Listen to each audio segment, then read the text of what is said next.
Good morning po. Ito na po yung tungkol sa panaginip. Isang magandang ngiti muna po. Doon po sa nag-comment kahapon, ito na po yung sagot ko.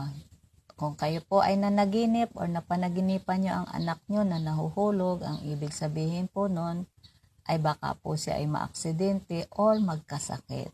Ngayon po, kung kayo naman po ang sarili nyo na panaginipan nyo na nahuhulog, at paulit-ulit, maari pong ganon din, magkasakit kayo or maaksidente or meron kayong pinaplano na hindi po mangyayari, hindi po matutupad-tupad yung mga balak ninyo. At sa nga po pala, ang panaginip, pag madaling araw ninyo na napanaginipan, bukang liwayway, yun po ay nagkakatotoo. Kaya mag-ingat-ingat din po tayo. Maraming salamat po. Sana nasagot ko yung tanong nyo.